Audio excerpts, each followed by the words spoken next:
मौसम शुरू होते ही शहर शहर, गांव गांव पानी बचाने की तैयारियां भी शुरू हो जाती हैं। अनेक राज्यों में वाटर हार्वेस्टिंग से जुड़े कामों ने, जल संरक्षण से जुड़े कामों ने नई तेजी पकड़ी है। जल शक्ति मंत्रालय और अलग-अलग स्वयंसेवी संस्थाएं इस दिशा में काम कर रही हैं। देश में हजारों कृत्रिम तालाब, check dam, borewell recharge, community soak pit का निर्माण हो रहा है। हर साल की तरह इस बार भी कैच द रेन अभियान के लिए कमर कस ली गई है। ये अभियान भी सरकार का नहीं, बल्कि समाज का है, जनता जनार्दन का है। जल संरक्षण से ज्यादा लोगों को जोड़ने के लिए जल संचय जन भागीदारी अभियान भी चलाया जा रहा है। प्रयास यही है कि जो प्राकृतिक संसाधन हमें मिले हैं, उसे हमें अगली पीढ़ी तक सही सलामत पहुंचाना है। साथियों, बारिश की बूंदों को संरक्षित करके हम बहुत सारा पानी बर्बाद होने से बचा सकते हैं। पिछले कुछ सालों में इस अभियान के तहत देश के कई हिस्सों में जल संरक्षण के अभूतपूर्व कार्य हुए हैं।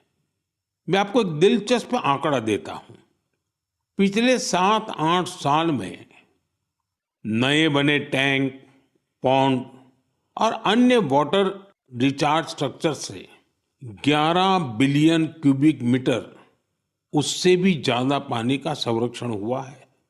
अब आप सोचेंगे कि 11 बिलियन क्यूबिक मीटर पानी कितना पानी होता है? साथियों, भाखड़ा नांगल बांध में जो पानी जमा होता है, उसकी तस्वीरें तो आपने जरूर देखी होगी। ये पानी गोविंद सागर झील का निर्माण करता है। इस झील की लंबाई ही 90 किलोमीटर से ज्यादा है। इस झील में भी 9-10 बिलियन क्यूबिक मीटर से ज्यादा पानी संरक्षित नहीं हो सकता है। सिर्फ 9-10 बिलियन क्यूबिक मीटर। और देशवासियों ने अपने छोटे छोटे प्रयास से देश के अलग अलग हिस्सों में 11 बिलियन क्यूबिक मीटर पानी के संरक्षण का इंतजाम कर दिया है ना ये शानदार प्रयास? साथियों, इस दिशा में कर्नाटका के गडक जिले के लोगों ने भी मिसाल कायम की है। कुछ साल पहले यहाँ के 2 गांवों की झीलें पूरी तरह सूख गई। एक समय ऐसा भी आया जब वहां पशुओं के पीने के लिए भी पानी नहीं बचा। धीरे धीरे झील घास फूस और झाड़ियों से भर गई। लेकिन गांव के कुछ लोगों ने झील को पुनर्जीवित करने का फैसला किया और काम में जुट गए। और कहते हैं ना, जहां चाह वहां राह। गांव के लोगों के प्रयास देखकर आसपास की सामाजिक संस्थाएं भी उनसे जुड़ गई। सब लोगों ने मिलकर कचरा और कीचड़ साफ किया और कुछ समय बाद झील वाली जगह बिल्कुल साफ हो गई। अब लोगों को इंतजार है बारिश के मौसम का। वाकई ये कैच द रेन अभियान का शानदार उदाहरण है। साथियों, आप भी सामुदायिक स्तर पर ऐसे प्रयासों से जुड़ सकते हैं। इस जन आंदोलन को आगे बढ़ाने के लिए आप अभी से योजना जरूर बनाइए। और आपको एक और बात याद रखनी है, हो सके तो गर्मियों में अपने घर के आगे मटके में ठंडा जल जरूर रखिए। घर की छत पर या बरामदे में भी पक्षियों के लिए पानी रखिए। देखिएगा, ये पुण्य कार्य करके आपको कितना अच्छा लगेगा। साथियों, मन की बात में अब बात हौसलों के उड़ान की, चुनौतियों के बावजूद जज्बा दिखाने की। कुछ ही दिन पहले संपन्न हुए खेलो इंडिया पैरा गेम्स में एक बार फिर खिलाड़ियों ने अपनी लगन और प्रतिभा से सबको हैरान कर दिया। इस बार पहले से ज्यादा खिलाड़ियों ने इन खेलों में हिस्सा लिया। इससे पता चलता है कि पैरा स्पोर्ट्स कितना पॉपुलर हो रहा है।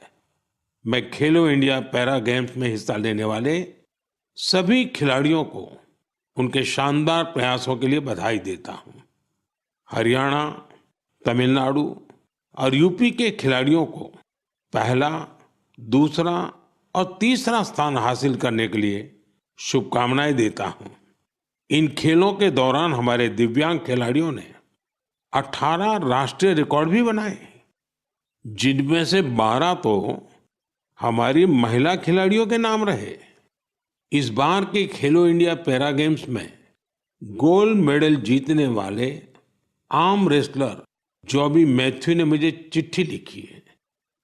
मैं उनके पत्र के कुछ हिस्से को पढ़कर सुनाना चाहता हूं।